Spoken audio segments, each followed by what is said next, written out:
Hello,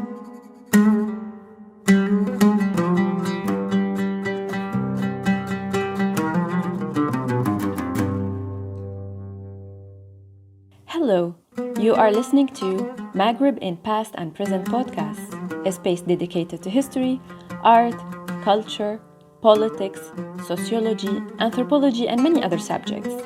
This episode is part of the History of the Maghrib, History in the Maghrib series, and was recorded on November 18, 2019 at the Centre d'études Maghrébines à Tunis, CEMAT.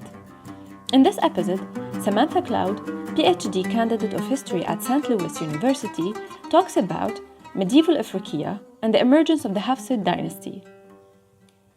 Hello, my name is Samantha Cloud, and I am speaking to you today from the Centre d'études Maghrébines à Tunis. And I am here to talk to you today about Medieval Ifriqiya and the emergence of the Hafsid Dynasty. So here I'm going to present to you a little bit of a historical narrative of the medieval Maghreb. Persistent impression I had while studying the medieval Maghreb, and more specifically Tunisia, was an inescapable colonial legacy, both in its historical narrative and its historiography. Even basic terms and proper names regarding the Maghreb reflect the enduring preeminence of colonialism. Ifriqiya, Berber, and Barbary are all Roman in origin. Ifriqiya being the name of the Roman province in North Africa, hence the name Africa, and Berber and Barbary deriving from the words barbar or barbarian, a Roman term for foreigners deemed uncivilized, whose language sounded to the Romans as if they were speaking gibberish. Barbar, barbar, barbar, barbar, barbar. But no doubt unsurprising to some, these colonial identifiers, as you can see, are also loaded with racist implications. The history of Tunisia is replete with a series of foreign imperial rule, starting with the Phoenicians of Carthage to the Romans, followed by the conquest of the Germanic Vandals, then the Byzantines, whom the Umayyads usurped, later to be replaced by other early Islamic empires, and finally we skip to the Ottoman period and subsequent French protectorate. Some of these occupied states were sovereign, such as Carthage, which had begun as a Phoenician colony but eventually became independent until its fall to Rome, while others were ruled from afar via governors, such as under the Umayyads. The historiography of Tunisia as well is haunted still by 19th century French historians who framed their histories of the Maghreb in order to legitimize French imperialism in the region as inevitable and embedded in its past, arguing that the Maghreb had always been a part of the French Empire. While the mid-20th century brought a new generation of Maghrebi scholars writing their history in their own right, including Mohamed Talbi, Hedi Roger Idris, and Jamil M. Abu Nasir, Western scholarship and bibliographies still rely heavily on their European predecessors. Moreover, the history of the Maghreb in Western scholarship is woefully sparse, usually understood only as it directly relates to European subjects, usually in terms of conflict. In Western circles, North Africa is often lumped into Middle Eastern studies, together with the larger Islamic world, with little study or understanding as its own entity, despite the Maghreb having been politically independent from the Middle East throughout the majority of the medieval period. In many ways, the Maghreb is more closely associated to and impacted by their Western Mediterranean neighbors than the powers in distant Baghdad. Linguistic and religious divides do not preclude an intertwined past. By grace of its proximity to the Mediterranean, North Africa shares a cultural heritage and political history with its Latin neighbors that endures today. Thus, considering all of the above, a history of the Maghreb in its own respect, as well as a fuller history of the Mediterranean that includes both its Latin and Muslim shores in cohesion, as urged most recently by Alan James Fromhertz and countless other Mediterranean scholars, is long overdue in Western medieval studies. The following presentation is an attempt to provide an overview in English of the medieval Maghreb, in particular the period of the Hafsid Dynasty in Ifriqiya, a region that spans modern-day Tunisia and eastern Algeria, as well as parts of western Libya, roughly from Béjaïa to Tripoli, with Tunis as its capital. The Maghreb experiences periods of unification as well as partition between separate sovereignties in its history that gives the modern-day countries of Morocco, Algeria, Tunisia, and Libya both a common and a distinct heritage. The history of Ifriqiya and the Hafsid dynasty may thus be categorized as the history of Tunisia. However, it is not strictly bound to current-day national borders, especially considering Béjaïa and Constantine, today both cities in Algeria, were arguably two of the most important cities in Hafsid Ifriqiya after Tunis. I will focus today especially on the first two Hafsid kings, Abu Zakariya and Mohamed al-Mustansir, whose reigns together spanned most of the 13th century. They would establish a steady foundation for their dynasty that would rule Ifriqiya for over 3 centuries, finally coming to an end in 1574, after which the Ottomans took over. My initial foray into the Hafsid dynasty as a Western medieval scholar was through the Tunis Crusade of 1270, which initiated relations between Hafsid Tunisia and Anjou in Sicily. The Angevin dynasty of Sicily was the kingdom established in 1266 by Charles of Anjou, the youngest brother of St. Louis IX of France, after his overthrow of the German Hohenstaufen dynasty in southern Italy at the behest of the papacy. I was curious as to how Angevin-Hafsid relations would unfold after the peace settlement of the 1270 Crusade, which saw Tunis pay a large indemnity to the Crusader army as well as become a tributary state to Sicily. What were the motivations of the current king al-Mustansir to agree to such terms? And what was the nature of this interreligious relationship between Tunis and Sicily that began with conflict? Many of these questions are well answered in episode 49 of Maghrib in Past and Present by Michael Lauer, entitled Mohamed I al-Mustansir of Tunis and the Northern Mediterranean, as well as in his recently published book, The Tunis Crusade of 1270, both of which are works that I recommend you review if these subjects interest you. Thus, my focus today will be more generally on the early Hafsid rule, rather than a close examination of the relationship between Mohamed al-Mustansir and Charles of Anjou. That study will be upcoming. That said, to refer back to my initial questions, what Dr. Lauer and history shows, the novelty of the Hafsid dynasty, in fact, was a huge motive in al-Mustansir's seeming capitulation to the Angevins. His willingness to cooperate and collaborate with Christian powers aligned with his efforts to strengthen his authority within a state that had many internal counterforces that pushed against and threatened his rule. Association between Ifriqiya and Christian powers, particularly in Italy, was long the norm in Western Mediterranean practices, something somewhat unique to Ifriqiya compared to other Maghrebi states by virtue of its closer geographical proximity to the Latin world via Sicily. This brings us to the main question of today's podcast. By what means was the Hafsid dynasty established in the 13th century and its authority stabilized in order to endure through to the 16th century? What challenges were overcome by Abu Zakariya and Mohamed al-Mustansir to consolidate power in a multifarious state, and how were each sovereign's approaches to power different? I would like to make a few comments on terms I will be using in this podcast. Ifriqiya, of course, is the place name I will use to identify the medieval kingdom that is generally today Tunisia and parts of eastern Algeria. Also, the proper word for Berber is Amazigh. This is the word Berber or Amazigh people call themselves. For the purposes of this podcast, I will predominantly use the word Berber, however, since that is the term recognizable in the historical field. And by Berber, I mean in the most general sense as that or those native to North Africa. So with that clarified, the beginning of an independent medieval Ifriqiya can be found in the Aghlabid period of the 9th century. The Aghlabids were an Arab dynasty established in Kairouan by Ibrahim ibn al-Aghlab in the year 800 AD. For reference, this was the same year Charlemagne was crowned Holy Roman Emperor in Rome. While loyal to the Abbasid Caliphate in Baghdad, as demonstrated by a payment of tribute by the Aghlabids to the Caliphate and by the name of the Caliph being included in prayer, the Aghlabid dynasty was otherwise autonomous.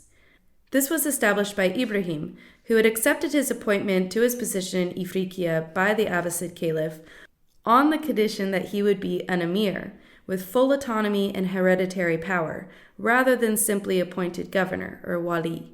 The Caliphate honored the autonomy of the Aghlabid emirs, interfering only one time in matters of state in the twilight years of the Ifriqiyaand dynasty, when it forced a tyrannical emir to abdicate his throne, so to speak, in favor of his son.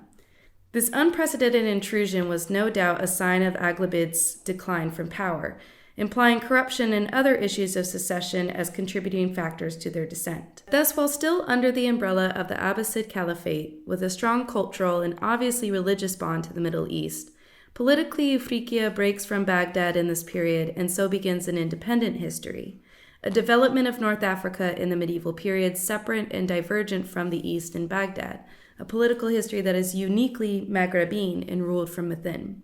The city of Kairouan, which would become the capital of the Aghlabid state, was previously established during the initial Arab conquest into North Africa in 670, as was Tunis some years later in 705. The Arab commander Uqba ben Nafi had founded Kairouan to serve as a military base for said conquest, as well as a center for spreading Islam to the Berber population.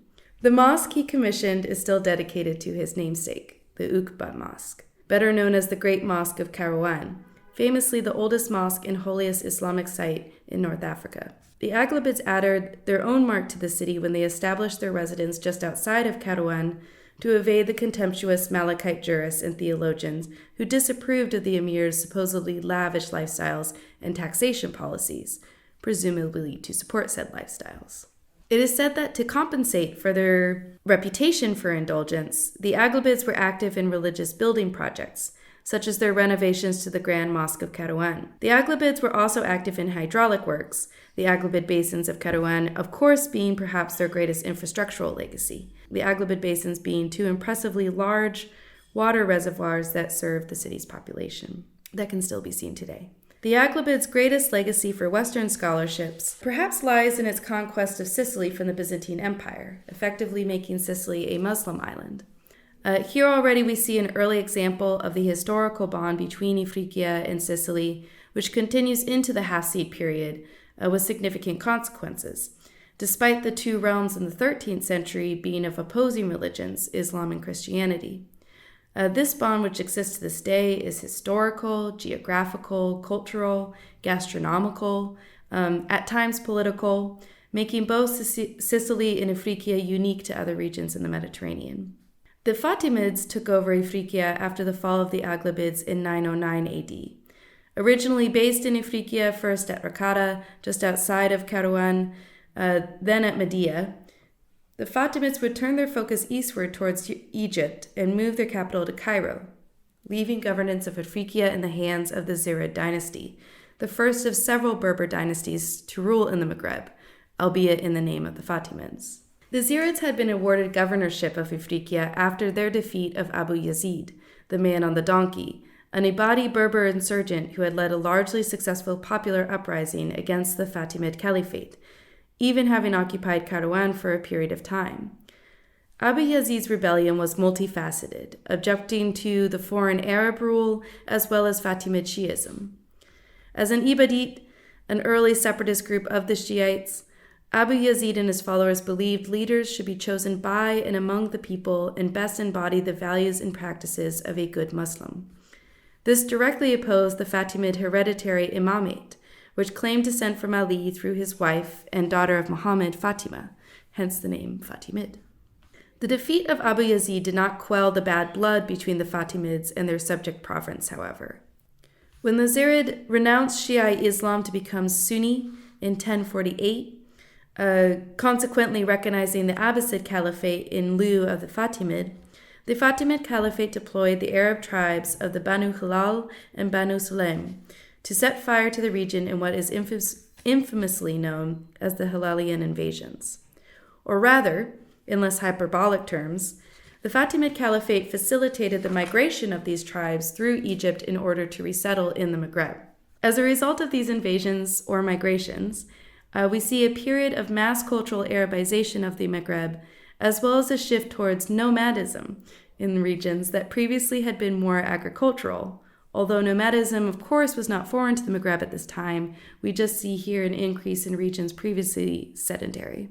The Zirid's inability to protect the denizens of Tunis from the Banu Hilal compelled the city to reject its authority and swear allegiance instead to the Hammadid, an offshoot of the Zirid dynasty who had declared independence and ruled much of Western Ifriqiya, or modern-day Algeria, from Bajai, its capital.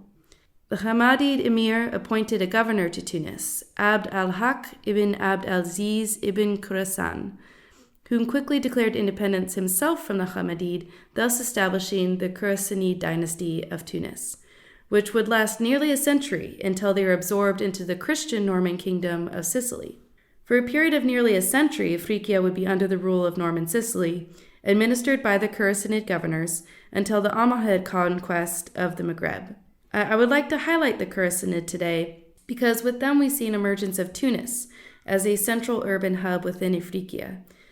Tunis would continue to be a capital under the Hafsids, whom left a significant architectural legacy on the city, as we will discuss shortly.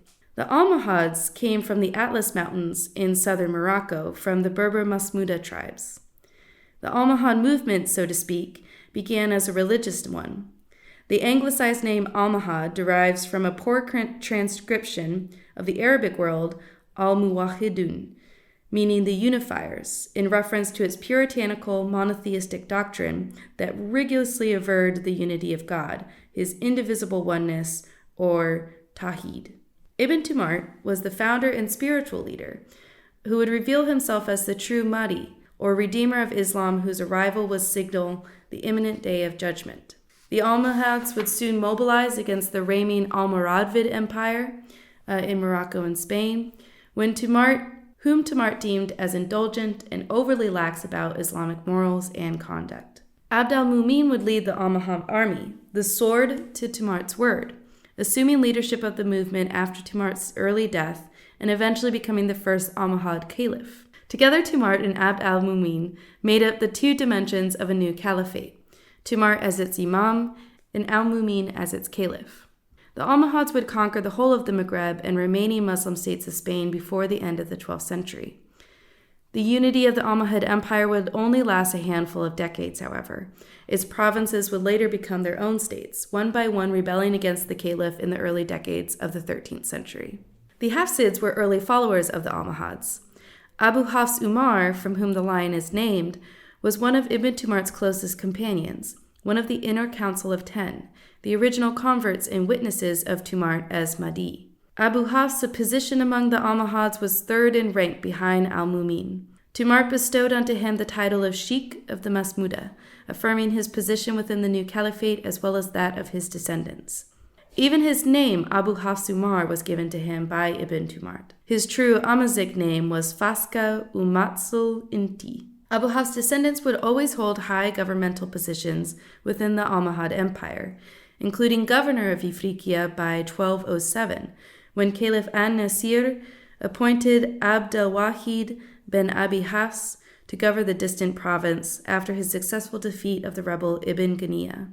The governorship would come down to Abu Zakariya in 1228, when his brother, who had held the position, refused to announce a sermon of fidelity to the Almohad Caliph. However, by 1229, Zakariya would initiate the first step in a process to divorce his state from the Almohad Caliphs when he assumed the title of Emir and removed the name of the Almohad Caliph from the Khutbah Friday prayer. Zakariya's rejection of the Almohad Caliph, however, should be understood as a profession of his fidelity to the Almohad doctrine of Ibn Tumart, its Mahdi or prophet. Zakariya saw himself as the faithful inheritor of the Almohad doctrine, its true emir, after the example of its original emir, Abd al-Mumin. Zakariya revoked his allegiance to the caliph after having learned of numerous offenses the caliph had committed against true Almohad doctrine, including criticizing the Mahdi's claim of infallibility and removal of his name from prayer, the execution of many high-ranking Almohad officers, especially those from Zakariya's own tribe, the Hintata, as well as the permission for the call to prayer within the Almohad Caliphate to be announced in the Berber language.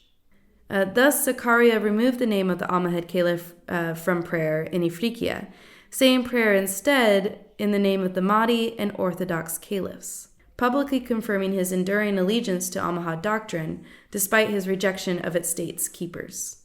Around 1236, he started to mint coins under the title of al-Amir and added his own name to the prayer the following year. Never did he take any title but Emir. Ifriqiya was an independent state and the Berber Hafsid Dynasty its heads of state. The Hafsids mark the beginning of a series of sovereign Berber states that emerge in the Maghreb after the dissolution of the Almohad Empire. Others to shortly follow would be the Beni Abdelwad of Tlemcen in central Maghreb, today roughly Algeria, and the Marinids of Fez in the western Maghreb, today roughly Morocco. Now, a bit of a tangential aside on the categorization of Berber or Berber state and the distinction between Berber versus Arab. This is a tricky distinction to make. The Hafsids were the first fully independent Berber dynasty in Ifriqiya. Their tribe, the Hintata, originated from the Atlas Mountains in southern Morocco as part of the Masmuda tribal confederacy, from which the Almohads also derive. That said, by no means were the Hafsids a champion of Amazigh heritage or would primarily identify as such. Rather than claim a Berber identity, the early Hafsid kings emphasized predominantly an Islamic identity, and more specifically that of the Almohad doctrine, as the rightful inheritors of that doctrine. Generations as chief officers of the Almohad Empire, moreover, had removed the Hintata and the Hafsids from their pastoral roots to the more cosmopolitan and urban landscape of the imperial courts. Several instances show the Hafsids acting against Berber interests, in fact, such as when Zakariya slaughtered the Huwara Berber tribe for their refusal to pay taxes and for their brigandry. This is not to take away from Berber contribution to the history of North Africa, but rather to highlight the complexity of Berber identity. Even among those of common Berber descent, distinctions of nomadic versus sedentary lifestyles, language, etc., create diverse connotations of the identifier of Berber. Regardless, the Hafsids were Berber in fact, originating from and of North Africa, and had come to settle in Ifriqiya, where they would now rule without any foreign oversight the land and the people from which they bloomed. This was a unique experience for a country and people that for centuries had only known foreign domination of some type. Another challenge is the reconciliation of Arab and Berber within North Africa. For one, many people possess both heritage due to intermixing of Berber and Bedouin peoples dating back to the original Arabic conquest. Certainly at times, Arabs may be seen as the other, during periods of rapid violence against the native peoples of the Maghreb by incoming Arabic tribes. The most renowned instance, of course, is the Banu Halal. While these events see foreign Arab tribes massacre the Amazigh, it is important to remember that the motivation for this attack had nothing to do with the native inhabitants' Berber heritage, but rather their rebellious adherence to Sunniism, which the Shiite Fatimid Caliphate would not tolerate. The Banu Halal were in a sense merely pawns of the Fatimid state, being offered access to conquer new lands and riches. Their motives for slaughter, thus, were not ethnically based. A better way to distinguish Ifriqiyan society, rather than by ethnicity, would be by sedentary versus nomadic lifestyles. Here is where conflict really arose, rather than by ethnic animosities. While the nomadic Arab tribes who remained after the Halalian invasions would come into conflict with Berber village, this was far more due to the realities of nomadic and sedentary peoples living together. In matters of state as well, the issues of conflict between the Hafsid court and Arabic tribes were that of tribal sovereignty and taxations, issues that are consequent to state rule over nomadic peoples, not due to ethnicity. The Hafsids had similar issues with the obedience of nomadic Berber tribes as well. Partly the reason for my caution not to overemphasize the otherness of Arabs in Berber society is again to combat colonial historiographical legacy, in this instance the French colonial legacy, in Tunisia and the Greater Maghreb, which taught in classrooms and in textbooks the history of Arabization in North Africa as one as purely violence, and purposely created the Arab as the other to native Berbers to embed anti-Arab and Islamophobic sentiments among Maghrebi people, and so to see the French as liberators. While ethnic violence did occur, the intermingling of Arab and Berber elements together form the Maghrebi identity and history and should not be framed only in terms of antithesis. After consolidating Bajaya and Constantine into the kingdom, Zakariya would later expand further west, subduing the Abd al-Wadid emir of Tlemcen. During his march to the central Maghreb, Zakariya had allied with neighboring tribes hostile to the emir, compelling the Abd al-Wadid emir to quickly capitulate. He would keep his functions and titles, but definitively break all ties from the Almohad Empire and become a vassal of the Hafsid state instead. Prayer would be made in the name of Zakariya, and in exchange, the Abdelwadids would receive some profits from taxes collected in Ifriqiya. To ensure the emir of Tlemcen's loyalty, Zakariya invested territory to the chiefs of tribes that had joined him in his campaign, thus surrounding the city with tribal neighbors loyal to the Hafsids, as a buffer to prevent the emir from considering retaliation. Here we see how Zakariya played tribal and urban elements against each other to create a balance and stability within his new kingdom, demonstrating a keen understanding of Maghrebi political and social organization. The Muslim cities of Spain, under siege by the Christian armies of the Reconquista, hearing of Zakariya's growing influence, would appeal to the Hafsid king for aid, which Zakariya would provide on several occasions by means of ships and supplies, to no avail, unfortunately. Seville, Xeriz, and Tarifa would all declare obedience to the Hafsids and request a governor to be sent from Tunis to lead them. The Nasrids of Granada were also nominally subject to the Hafsid kingdom and received subsidies and supplies from Ifriqiya for their war against the Spanish Christians.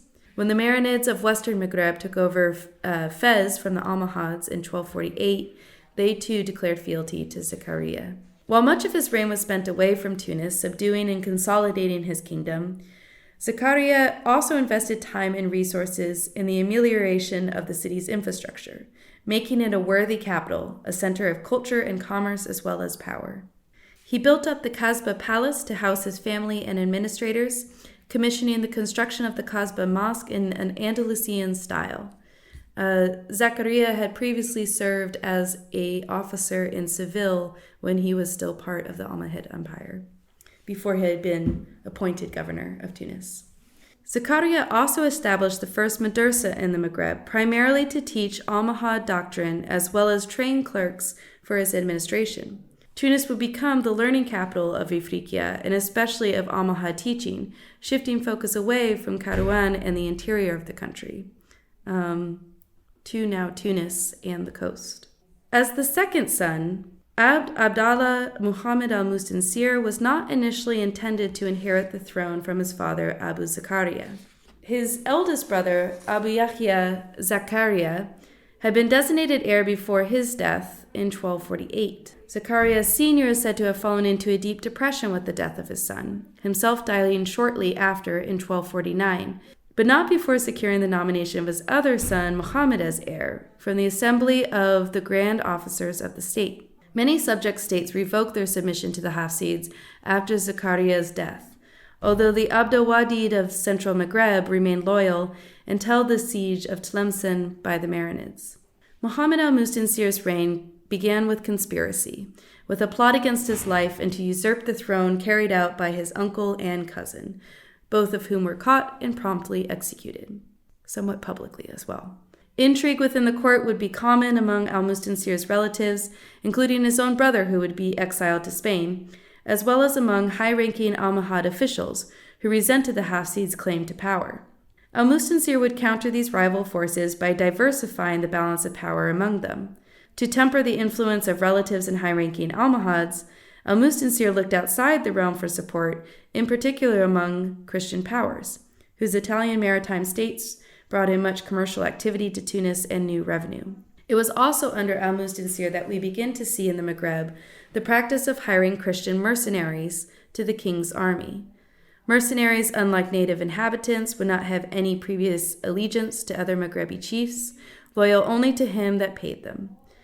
Al-Mustansir also filled his court with educated Andalusian refugees from Spain, much to the dismay of the established Almohad officials. Andalusian poets and musicians also entertained the court, which had become quite the departure from the modesty, severity, and simplicity of his father Zakariya's court. While Zakariya spent his reign consolidating the kingdom, al-Mustansir spent his reign adorning it with lush parks and lively cult culture. He cultivated an enormous garden just outside the city, Abu Fir, full of orchards, animals, and waterways. Stories tell of local women racing down the aqueducts which fed the park in baskets, laughing and enjoying the day. Today, remnants of Abu Fihir can be found in the City of Sciences near Ariana in Tunis. Mohamed also built a hunting estate near Bizerte, where he took excursions for pleasure and business, the hunting grounds being an excellent place to host delegates and other important guests of state. Most famously, however, al-Mustansir renovated and expanded upon the Roman aqueducts, which ran from the mountains in Zagwan to the ruins of Carthage, to feed his celebrated pleasure gardens. Mohammed had adopted, in short, a politic of prestige, which did not stop at the lavish parks and festive entertainment. He would boldly assume the caliphal title Amir al-Mu'minin, meaning Prince of the Believers, as well as the Imamian title al-Mansur bi Fadl Allah, or al-Mustansir bi Allah, the victorious by grace of God. With these titles, he signed treaties, minted coins, and was immortalized in funerary epitaphs. His caliphate was shortly legitimized after the fall of the Abbasid Caliph in 1258 to the Mongol Hulagu. His claim to Prince of the Believers coincided as well with the weakening of the Ayyubids in Egypt and, of course, the Almohads, making Muhammad arguably the most powerful sovereign in the Islamic world for a period of time. Thus, for a brief period, Ifriqiya in the Maghrib was the epicenter of Islam. Al-Mustansir's reign was followed by a period of great instability for the Hafsid Dynasty that lasted the better part of a century. The foundation laid by him and his father, however, would allow the Hafsids to endure into the 16th century despite such challenges. Muhammad would die after a reign of nearly 30 years in 1277. He would be remembered fondly, especially in the history of Ibn Khaldun, who dedicates an entire chapter of Histoire des Berbères to his memory. Here is where our review ends for today, with the emergence of Tunis as the capital of Ifriqiya, made so largely by the Hafsid dynasty and thus part of a great Berber legacy, a place that was once the center of the Islamic world, making North Africa no longer a periphery of large estates, but instead the very core of its own caliphate, and of course, all its own.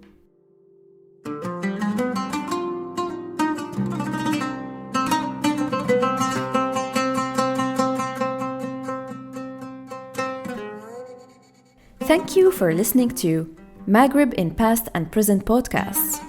Other episodes are available on our website, www.themaghribpodcast.com, as well as on iTunes and Podbean. For more information on our podcasts, like our Facebook page, Maghrib in Past and Present Podcasts, subscribe to the Semat newsletter at www.sematmaghrib.org, or visit the webpage of the American Institute for Maghrib Studies. See you soon for a new episode.